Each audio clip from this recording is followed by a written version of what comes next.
contar coisas para você que eu nunca contei em lugar nenhum. Eu fui pregar nos Estados Unidos a primeira vez e eu tive uma crise espiritual existencial. Porque eu saio da Assembleia de Deus aqui no Brasil num costume extremamente fechado. Chego numa igreja brasileira, de brasileiros nos Estados Unidos da América, onde era uma época que as mulheres faziam aquelas escovas e o cabelo, as mulheres pareciam um leão. Não sei se vocês lembram disso. Ministério Voz da Verdade, nos discos, antigas mulheres tinham aqueles cabelões. Aí eu chego e vejo na Assembleia de Deus, as mulheres de brinco, as mulheres todas pintadas, porque a doutrina assembleana era assim, 90% para a mulher e 10% para o homem. Já tinha uma desigualdade imensa. Era mais fácil você ser um homem crente do que uma mulher crente, né? E aí quando eu vejo tudo aquilo, eu falei, meu Deus, vou mudar a mensagem. Eu vou pregar para esse povo voltar para Jesus, porque na minha mente, trabalhada no interior, a aparência delas não condizia com a fé que eu tinha.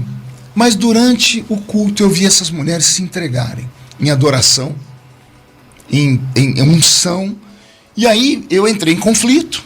Eu falei, mas como pode? Calma aí, está tudo errado na minha cabeça, porque eu venho de um lugar que diz que mulher que é assim, ela não sente o Espírito Santo, e aqui o Espírito Santo tomou essas mulheres. E é tanto que ele nunca falou para mim, tira ou coloca. O pastor Zé Wellington era muito aberto a ouvir pessoas que tinham o que falar diferente.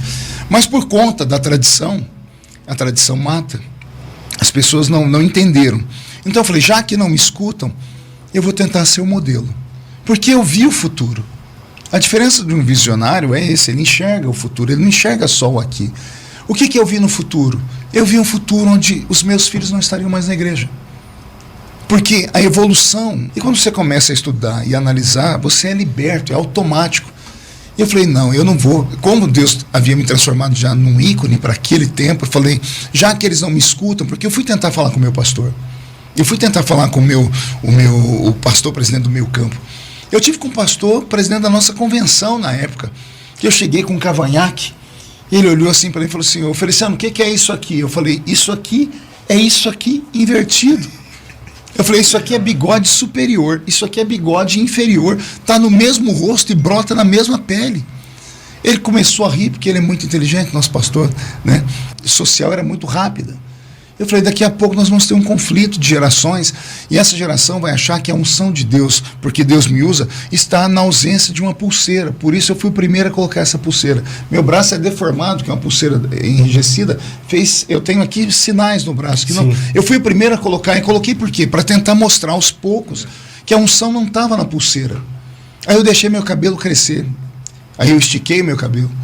Eu cheguei a pregar com lente de contato verde, azul. Eu não era um rebelde, como eles pensavam. Eu estava tentando mandar um recado, não para eles. O velho, nada tira ele da presença de Deus. Pode cair o mundo perto dele, porque o pé dele está fincado numa rocha tão firme, que ele suporta qualquer coisa, mas a juventude que estava vindo atrás, não. Eu falei, eles vão achar que Deus está me usando porque eu sou um homem santo, quase o quarto membro da Trindade. E não havia nada disso.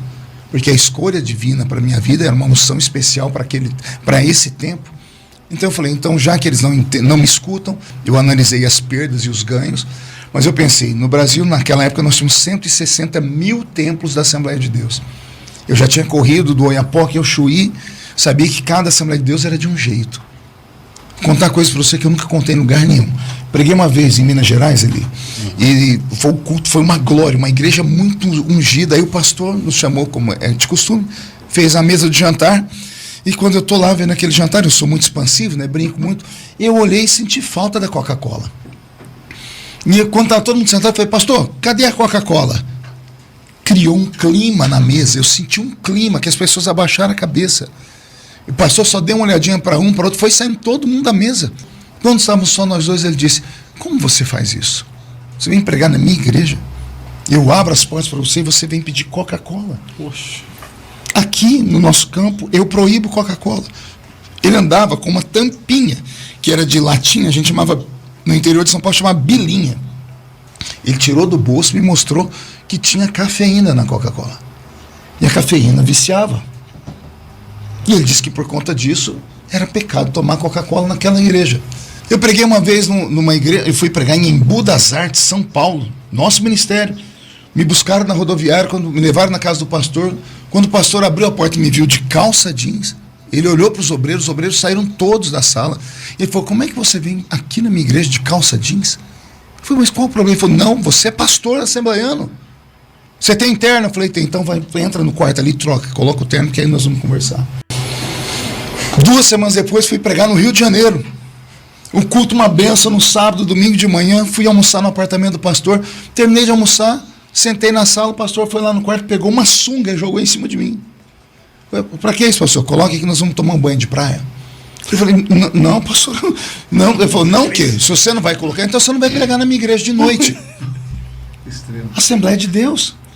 Então, na ausência de uma doutrina teológica verdadeira, na ausência de uma performance unificada da Assembleia de Deus, um padrão, o itinerante tinha que... A gente saía de casa com 10 tipos de roupa, 10 tipos de linguagem para saber o que fazer. Eu falei, tradições diferentes. Eu falei, isso é hipocrisia. E a hipocrisia mata. Eu enxerguei isso lá atrás. Então eu comecei a tentar, numa revolta, né, mostrar para os jovens que eles podiam ser diferentes. Falei, vai custar caro, vão fechar portas, mas outras vão se abrir. Só que teve uma mensagem que o senhor trouxe depois em um outro contexto, que chegou lá na Bahia, lá em Porto Seguro, asfixia religiosa. Nesse período aí, o senhor acha que os cristãos de fato estavam sofrendo essa asfixia por causa da religiosidade? Sim, porque essa mensagem foi a primeira que eu falei, bom, eu estou num ponto aqui que eu acho que daqui, se eu perder, eu vou perder 20, 30% da agenda e eu consigo me manter com 70%. Essa mensagem tem que chegar no coração do povo. E foi onde eu comecei a pregar, não contra a nossa igreja, mas contra a hipocrisia que havia dentro da nossa igreja. Né? Porque uma coisa é você ser crente de banco, sentado lá, e é a melhor coisa que tem, viu? A melhor coisa que tem é a ignorância, né? Tem até uma palavra que diz que a ignorância é uma bênção. Você não saber de tudo é uma bênção. Mas quando você começa a ascender, você sai lá do alpendre e vem para o Santo dos Santos, quando você conhece os bastidores, quando você conhece a vida dos grandes líderes, e você vê que eles falam uma coisa e vivem outra, e você vê que o pobre, o simples, o crente humilde, ele é pisoteado, ele é asfixiado, ele é enganado.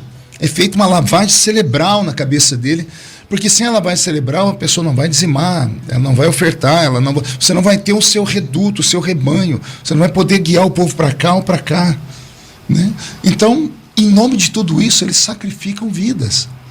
E eu sou um evangelista, o evangelista é um profeta. Sim. Pastor, o senhor então eu comecei a falar sobre asfixia religiosa. Como? Porque, desculpa, tudo bem, Fábio, fica à vontade. Eu tenho 30 anos pregando. E hoje sou pastor. E eu descobri que existe cura para quase todas as doenças, menos para uma. A doença religiosa. A ferida provocada pela religião, ela é um câncer, ela vira uma metástase. E é muito difícil você curar. Tem muitas pessoas assistindo agora que tem o avô assembleiano, a avó que veio da Deus e amor, gente. E os seus avós é perigoso nem te dar a paz do Senhor por ver você hoje usando barba e estando numa igreja cantando. Porque a mente deles foi trabalhada assim, foi feita uma lavagem cerebral. Na mente deles não tem um céu para nós. E isso é pecado.